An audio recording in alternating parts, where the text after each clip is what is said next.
Alright boys, welcome back to BBL Week 5. If you missed Week 4, be sure to check that one out. Unfortunately, we fell to Vepsis. We're now 3-1 on the season. We played a little poorly, but Vepsis played fantastic. He played his Rayquaza very well and put us in a position to fall to 3-1. We're looking to move back from that, bounce back from that, and go 4-1 here against Joey Pokegame, that you can check out in the top right-hand corner. You all know who he is.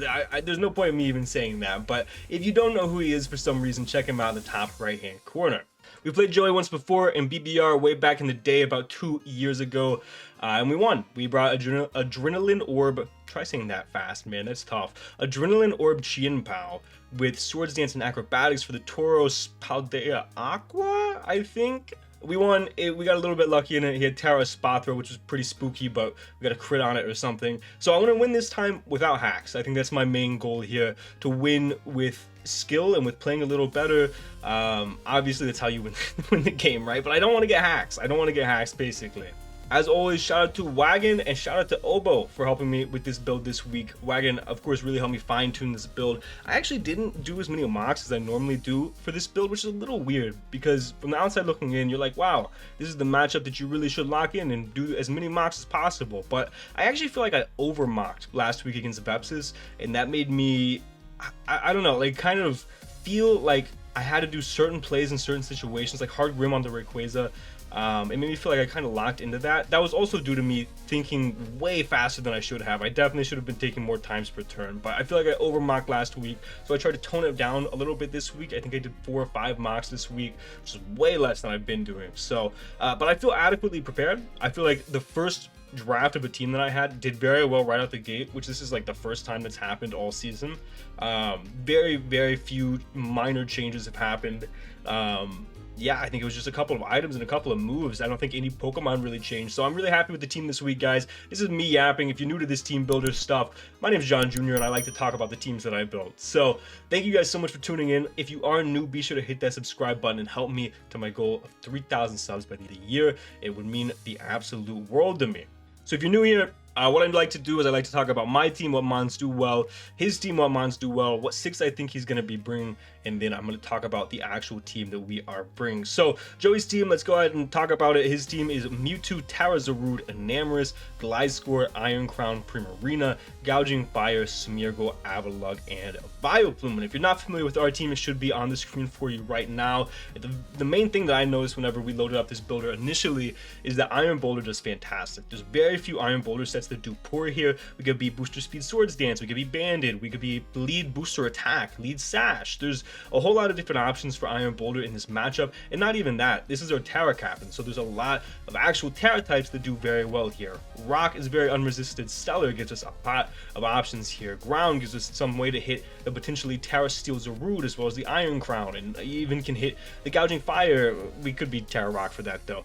Regardless, Water and Fairy and Dark all give us opportunities to set up in the face of things like Mewtwo, Zarude, Gouging Fire. There's a lot of different Terra types here that work for Iron Boulder, and really it was kind of finding the team around him that enabled him the best. Past Iron Boulder, the Pokemon that I thought did the best actually is Gholdengo, so not even one of our 2 Ubers. Gholdengo does fantastic here. Obviously, it puts a damper on Mewtwo. Things like Prim and Iron Crown and Spadef. Gholdengo looks really good here.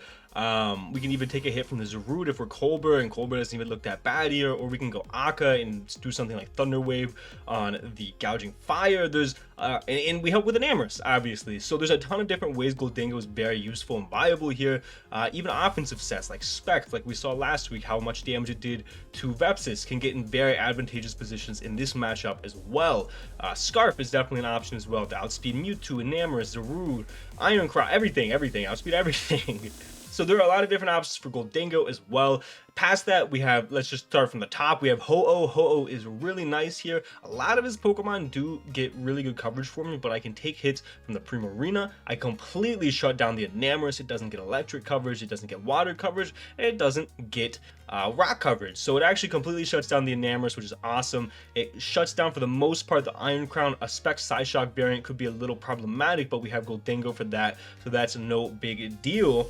And it can even take a hit from something like the Mewtwo or the Zarude and do some big damage back. So Ho-Oh is fat and annoying here. Into Joey, KYUREM Black is also kind of a tough bring here, but honestly, I think I found the set. I'll be honest with you guys.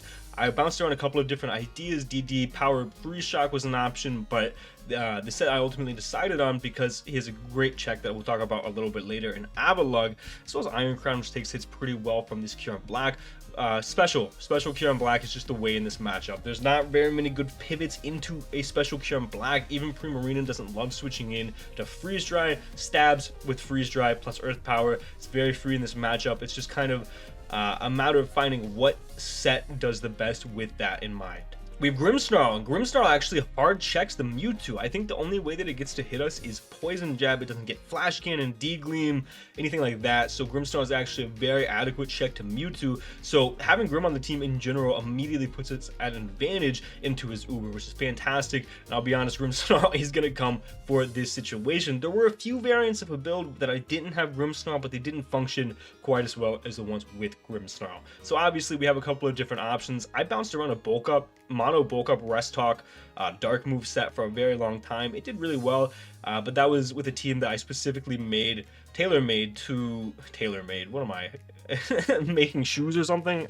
I specifically made a team with that Grimmsnarl to be the Prim, and I don't think that we can do that super reliably, so that's why we pivoted off of that. Blue P, he gets his spin off, he gets his spikes up. Joey doesn't have removal minus tidy up. Smeargle, so spikes are going to be nice into Joey, of course. I mean, the same thought process here goes with Weezing as well with T-Spikes. I mean, you could say the same thing about Bloopy with T-Spikes as well, but Weezing does have its place for that as well. It can also take hits from a non-Terra Steel Zarude, and even a Terra Steel Zarude, it can take a hit and Will-O-Wisp back. So Weezing has its merit for sure as well. And a Levitate Weezing can also take hits pretty well from the Gliscor as well as kind of the Gouging Fire, not really though. Azelf's a tough bring here, man. I'm not going to lie to you. I didn't really consider Azelf in this builder, and Swampert completely shuts down the Gouging Fire. Swampert actually got looked at this week. Let's go. Shout out to the dude in my comments who keeps asking about Swampert, who is the Mudkip profile picture. This looking at Swampert is for you, man. And then we didn't look at Groudle. So, looking at Joey's team and what I think does well, Mewtwo's a little tough. Honestly, there's a lot of different sets that he could bring. Willow Taunt are two moves that I highly expect on this Mewtwo, as well as Side Strike. Last move, probably Shadow Ball. He could be Stone Edge mixed, but Side Strike probably does just plenty of damage into that Ho-Oh, and he doesn't get O-Code back. He could want Recover on that set. He could be an all-out attacker with 4 attacks with a Life Orb. There's a lot of different Mewtwo's. He could have that P-Jab on that Life Orb attacker as well. So there's a lot of different Mewtwo's that do a lot of different things, and I'm very curious to see what kind of Mewtwo he decides to bring. Zarude is horrifying, and I think, in my opinion, the best Pokemon in the matchup on his side of things. I do think Boulder's a little better, probably, from us, but it is what it is. They're comparable with how much Zarude does to us offensively. Specifically, Terra Steel variant is what I'm the most scared of, although Terra Water also makes a ton of sense. And if he goes Terra Dark to do damage with those knockoffs, that could be problematic too. I don't think he will do that because we have 2 fairies, and G-Weezing shuts that set down pretty handedly. I'm pretty convinced that he's going to be one of Steel or Water. In my opinion, I lean more Steel because offensively it does fantastic. You have Rock Move and you outspeed the Ho-Oh, so the Terra Steel maintaining the fire weakness doesn't matter. You take hits from the KYUREM Black a little better, which is really good into the DD potential. You resist Make It Rain from Goldango. Like, you resist Mighty Cleave from Boulder. Steel just makes the most sense in this matchup, especially given Zarude's speed tier. There are a lot of different sets that he could bring. Trailblaze, SD, Knockoff, and Terra Blast is one, but you want Rockslide in that set. Pretty much any variant of those 5 moves I just named, as well as Power Whip and Bulk Up, are going to be pretty scary, and that's kind of what I expect in this matchup. I don't really expect Jungle Healing. If you have Jungle Healing, you lack a slot otherwise to hit something. Next up is Enamorus. I don't think Enamorus comes. I actually think this is one of the worst Enamorus matchups I've ever seen, man. He could be like Scarf Healing Wish to guarantee get a Healing Wish off into Mewtwo or Zarude and play Reckless with them early game, but past that, Ho-Oh just walls it. It's a free Ho-Oh every single time, and he does have an adequate pivot into Ho-Oh in Gouging Fire, but I don't know, man. I feel like there's a better slot than Enamorus here, in my opinion, unless you really want that Scarf Healing Wish or the just Healing Wish in general.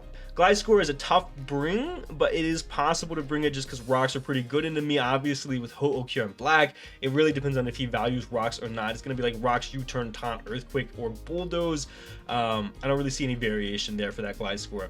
Wagon put an Iron Crown in my head that I'm horrified of, and it's going to be Endure Cuss Tap with Bulldoze to stop an Iron Boulder sweep. Do I know if that's going to come or not? Do I think that's going to come or not? I have no idea, but that is the only way that Boulder was stopped from sweeping in mocks. So I'm very aware of that set and very scared of that set. Past that, Iron Crown doesn't do great, but it can be used as like an AV pivot potentially here. Its bulk allows it to take hits from things like, I mean, pretty much whatever it wants, right? Like, the KYUREM Black specifically, it could be used as the pivot into that if he doesn't want to bring the Avalugg that we'll talk about in a little bit. So, Iron Crown has merit, but it's not by any means great here. Prim, on the other hand, is probably his third best Pokemon in this matchup besides Mewtwo and Zarude. Prim is very hard for my team to switch into. I only face Scarf Prims in mocks, so I'm very worried of a non-choice locked Prim. Pivoting around that Pokemon is a nightmare. The specific set I'm worried about in this matchup with my team I'm bringing is going to be Assault Vest. Is going to be very difficult to pivot around. It's just such a strong Pokemon that can take hits super well, and its dual stab, dual typing in general is very, very good into a majority of my team. I actually don't think I have a resist on my entire team to its dual stabs. So, awesome. That mon sucks. I don't like dealing with Prim. Gouging Fire, we have a couple of checks to it. Weezingale and Swampert in particular. Swampert shuts it down completely. It can't really do anything on Swampert. I expect a Morning Sun, DD, Dragon Claw, and what's that last move? He Crash set, but he could also carry Stone Edge. He could also carry Earthquake. He could also carry Scale Shot. So there's a couple of options there. Booster Defense is a possibility to get that set up, but he could just be Booster Attack or just Boots in general on that Gouging Fire. That Pokemon's a little scary. It's very scary if Swampert goes down, but as long as we have Swampert or Weezingale, then we should be able to maintain it pretty easily. And then we have Smeargle. I don't think Smeargle ever comes. I have Gholdengo. I have Removers. I've shown a tendency to Rapid Spin on my Toedscruel every single week. I don't really see any merit for Toedscruel, or for Smeargle, excuse me. Avalugg actually has a lot of use here. Avalugg hard walls and makes DD KYUREM Black completely useless, right? And in the same breath, it also takes hits very well from a Boulder. Even if he could Tera steal this Pokemon and take hits extremely well from both of those Pokemon and completely shut them down. If he does that though, he doesn't Tera his Zarude. So I'm okay with that, and I was aware of that in the Builder. If I wasn't aware of how bulky Avalugg was, it could catch me off guard and stop both of those, but just in the Builder, it really forced how I built around that Pokemon, funny enough. And then Vileplume, I don't really see coming. It has really bad 4 move slot syndrome. If he decides to bring like a Sunny Day set with 4 attacks or like Growth 3 attacks, that could be really scary and really bad. But Ho-Oh should be able to beat it more times than not as long as it's not Sleep Powder. So all that being said, the Pokemon that I expect him to bring, I think Mewtwo, Zarude, Primarina, and Gouging Fire, all 4 come always. The last slots are a little tricky. I think it's going to be Iron Crown and Avalugg. Could also be Gliscor, could also be Vileplume, could also be Enamorus. But that's what I think he's going to bring. On to what we're bringing. All right, boys, we're starting out this week no different. We're bringing Ho-Oh in our first slot. We're actually going to bring Boots for the first time ever. We're going to have Recover, Whirlwind, Sacred Fire, and Brave Bird. Dual stats this really well here. We get walled by the Gouging Fire, but I don't anticipate him to carry that Stone Edge if he is DD, so we are able to Whirlwind him out if he is DD and he's a threat. And then we have Recover for Longevity. This Pokemon's fat, this Pokemon's annoying. We can take Rock Slides from the Zarude. We're physically bulky. Our EVs allow us to live 2 max special attack Mewtwo size strikes, a Specs modest Primarina serve. We have enough speed for Gliscor creeping something, but I didn't write down what it is, and then we went the rest to attack Adamant. This mon's just here to be fat. Honestly, it wasn't that impactful in the build, or in battles, excuse me, but it's here mainly because if Enamorus Sprout, we need some way to shut that down. So this Pokemon is able to do that. It's also the hard pivot into Iron Crown, and it can pivot in on the Prim if we want to see if he is choice locked and what move he is going to lock. We can pivot in on that Pokemon. Not very well, but it is a Moonblast resist, and we can pivot in on it. Our next Pokemon is going to be our guaranteed lead, KYUREM Black. We're going to be choice specs. This is a fantastic lead in this matchup in pretty much all instances except Primarina. I am going to stay in and click a button. Draco, Freeze Dry, Ice Beam, Earth Power, like I said, completely free. We have enough defense to live a +1, a Banded, or a Bulk Up. Adamant, Tera Steel, Zarude, Tera Blast, or Tera Fairy, I suppose, whatever Tera type you want. I just think Tera Steel is going to come.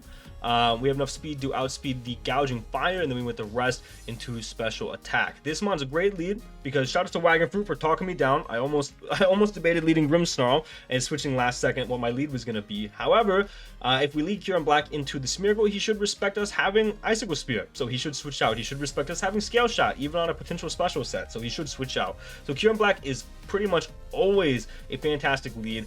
I mean, I said just to Prim, I'd switch out on the Iron Crown, I'd switch out if there's an Amorous Brat, I'd switch out on those Pokemon, and I guess booster speed, gouging, but in general, KYUREM Black blanket checks most of the Pokemon, and it forces clicks, which is the important thing. Like if Prim is led, he has to click Moonblast, so we can pivot into Gholdengo pretty easily, or we can pivot into Ho-Oh. The line's probably going to be Gholdengo though. But KYUREM Black, it breaks fantastic. It's very hard for him to pivot into. We just have to click the right button at the right time, and more times than that, it's going to be Freeze Dry. Our next Pokemon is going to be Big Shoulder Day. We're actually going to be Tera Water this week. This was a last minute change. For most of the build, I was Tera Rock, but honestly, the Tera Rock didn't really make a difference in almost any couch. There was like one instance where I was able to OHKO the Mewtwo or something, but that was literally it. Tera Water gives us an opportunity to set up in so many more Pokemon's faces, whether it be the Gliscor, and we can also OHKO the Gliscor with the Tera Blast instead of not being able to 2-hit KO it, or very close to not being able to 2-hit KO it after Toxic Orb. If we were Tera Rock, I talk really fast, and I said so many words there. Basically, Tera Water lets us set up in things on things like Prim, Gouging Fire, Iron Crown. We can get that Swords Dance up because a lot of times in the mocks when I was Tera Rock, I was really relying on him being choiced into a Fairy move on Prim and using that as my setup target. But I convinced myself that he might not be choiced on that Pokemon, so we are going to be Water to actively seek out those situations where we can set up. This is our in-game where booster speed, as much attack. This is our in-game where booster speed, as much as attack as we can be, rest into bulk. Mighty Cleave plus Earthquake, like I said, is extremely unresisted. Even if he's Terra Steel Avalugg, we can beat Earthquake into him, I guess. Avalugg's still tough into this Pokemon, but Tera Blast, like I said, gives us a way to KO that Gliscor. And if we do see that Cuss Tap Endure Iron Crown, I'm going to freak out because I had Quick Attack for a long time. And, I mean, not a long time. If I see that Endure Iron Crown, I'm going to freak out because I had Quick Attack and I changed it last second, but I feel more comfortable with this Tera Water set, I think. Next up, we're bringing Big Rinky Dinky. We're Reflect, we're Light Screen, we're Taunt, we're Spirit Break. Taunt prevents things like Mewtwo from Will-O-Wisping, or it prevents things like Gliscor from spiking or stealth rocking. Dual Screens is pretty obvious. It allows us to get Boulder in a position, much like it did against D-Ray, to set up and win this in-game, or just take hits better in general. Spirit Break is probably the best move that we have across the board to hit everything. We have enough bulk to live a 2 Mewtwo poison jabs if he's not max attack, and then we put the rest into special defense to be just a general special defensive sponge. This is going to be our initial pivot into that Mewtwo. Next up, we're going to be Scarf Mr. Feast Gholdengo. I had like an Aka Mr. Feast, an Aka Gholdengo. I'm calling him Mr. Feast. I have brain rot, man. I had an Aka Gholdengo for most of the build, but we switched it to Scarf, and I like it a lot better because it gives me a way to reliably revenge the Mewtwo, a non-Trailblaze Zarude. I could trick the Scarf onto the Zarude if he does get a Swords Dance off and he gets pretty scary. It gives me an out there, and I can still use this Pokemon as a pivot into things like the Primarina. I didn't actually write down what the EVs do, so I'm not sure what they do, but they did good in mocks. Gholdengo is very important. The line usually in mocks was lead KYUREM Black, he led Prim, I go hard into Gholdengo. So I expect something very similar to that to happen in this. And then lastly, we've got Swampert making his debut. We're Rocky Helmet Swampert. This should shut down pretty much any variant of that Gouging Fire with Roar. We also have Rocks. Rocks can help in the in-game versus a non-boost gouging. It also gives us much needed damage on that Mewtwo when it comes to taking a hit from the +2 on our Iron Boulder. Flip Turn gives us momentum. We can hit that pretty free into the Gouging Fire, and Earthquake allows us to actually hit the Gouging Fire. We can live a Gouging Fire 5-hit Scale Shot and 2-hit KO with Earthquake. We went some speed for the creeps, and then we went the rest into special defense. I think we're a little bulkier than what I initially had, because I think we were originally a Rindo, and I switched it, and we could live a Rindo Power Whip from the Zarude. I didn't change the EVs. I don't think it's going to matter a whole lot, because it still lets us take, I think, 3 +1 Dragon Claws, if I do recall correctly, so that's fantastic. That's going to be the team we're bringing, guys.